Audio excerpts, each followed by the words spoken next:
வணக்கம் ரிஷபராசி. எங்களுக்கு எஜுகேஷன் எப்படி இருக்குது, கெரியர் பற்றி சொன்னீங்க, ஜென்ரலாக சொல்லிட்டீங்க. இப்போது குறிப்பாக படிப்பு எப்படி இருக்குது அப்படின்னு கொஞ்சம் சொல்லுங்கள். ஸோ சின்ன 7 வயசு கீழே இருக்கிற பசங்களுக்கு நமக்கு கவலைப்பட தேவையில்லை, ஜாதகமே கிடையாது.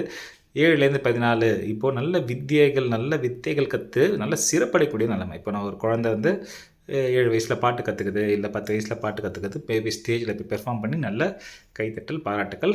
நம்ம ரிஷபராசினாலே கேட்கவே தேவையில்லை. நல்ல ட்ராமா, ஆக்ஷன், டான்ஸு எல்லாம் நல்லா வரும்.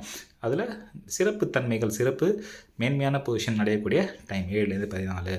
ஸோ இப்போ நான் 8th படிக்கிறேன், 10th படிக்கிறேன், 9th படிக்கிறேன், எனக்கு எப்படி டைம் இருக்குது, நான் நினச்ச கோர்ஸ் கிடைக்குமா, 11th நான் கேட்ட குரூப் கிடைக்குமா அப்படின்னா கண்டிப்பாக கிடைக்கும். இப்போது நீங்கள் போடுற உழைப்பு நமக்கு எப்போ ரிசல்ட் கொடுக்கும், அடுத்த மே மாதம் அடுத்த குரு பயிற்சியும் போது சூப்பராகவே கை கொடுக்கும். இப்போது உழைப்பு கண்டிப்பாக நம்ம போடணும். படிக்கிறதுல கொஞ்சம் ஃபோக்கஸ் கட்டாயமாக பண்ணணும். கொஞ்சம் நமக்கு க்ரூஸியாக தான் இருக்கும் நல்ல நேரம். பட் அந்த நல்ல நேரத்தில் நல்லாவே கொஞ்சம் ஆர்டர் பண்ணோன்னா ஃபஸ்ட்டு ரேங்க், இப்போ நான் 3rd ரேங்க் வாங்குறேன் அப்படின்னா ஃபஸ்ட் ரேங்க் வாங்குறதுக்கான வாய்ப்புகள், அனுகூலமான நேரம். அப்போது கொஞ்சம் உழைப்பை நம்ம ஜாஸ்தி போடணும். கொஞ்சம் நமக்கு ரிஷபராசியாக இப்போ இருக்கிற டைமுக்கு நல்லா இருக்கிறதுனால கொஞ்சம் சோம்பேறித்தனமும் கூடயே வரும். கொஞ்சம் டிஸ்ட்ராக்ஷன்ஸ், மீடியா, சோஷியல் மீடியா, இதை நான் முன்னாடியே சொல்லியிருக்கேன்னு நினைக்கிறேன். படிக்கிற பசங்க, அண்டர் கிராஜுவேஷன் டைமில் இருக்கிறவங்க, 12th படிக்கிற பசங்க கொஞ்சம் சோஷியல் மீடியாவை கம்மியாக யூஸ் பண்ணுங்கள். சோஷியல் மீடியா நம்மளோட டைம் எடுத்ததுன்னா, இது வந்து ரொம்ப ப்ராக்டிக்கலான உதாரணம் தான்.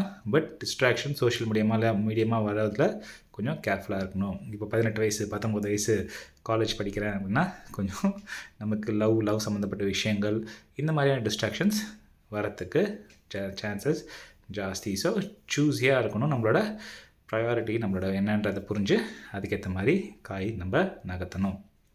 இப்போ கொஞ்சம் ஹார்ட் பிரேக்ஸு, கொஞ்சம் ஸ்லைட்டாக சில சின்ன கசப்பான விஷயங்கள் பார்ட்னர்ஷிப்பில் நடக்கிறதுக்கான டைம் இருக்குது. ஸோ ஃபோக்கஸை முழுமையாக எஜுகேஷனில் வச்சுக்கோங்க. இப்போ நான் போஸ்ட் கிராட் பண்ணுறேங்க, நான் வெளிநாட்டுக்கு போகிறேன் அப்படின்னா எனக்கு டிலே ஆகுது, எனக்கு வீசா கிடைக்கல அப்படின்னா கொஞ்சம் டிலேஸ் இருக்கும். இந்த வருஷம் அட்லீஸ்ட் அக்டோபர் நவம்பர் கொஞ்சம் டிலேஸ் ஏற்படும். கொஞ்சம் டிலேஸ் ஏற்பட்டதுன்னா அது நல்லதுக்குன்னு எடுத்துக்கோங்க.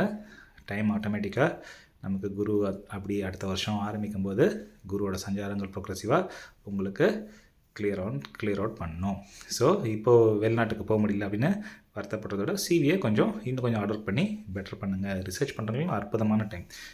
ரிசர்ச் பண்ணுறவங்க இல்லை, கெரியர் இண்டஸ்ட்ரி வழியாக மேலே ப்ரோக்ரெஸ் பண்ணி மேலே படிக்கிறவங்களுக்குலாம் பிரம்மாண்டமான டைமாக இருக்கும். படிக்கிற பசங்களுக்கு, படிப்பில் ஃபோக்கஸ் பண்ணுறவங்களுக்கு சூப்பராக இருக்குது. வாழ்த்துக்கள்.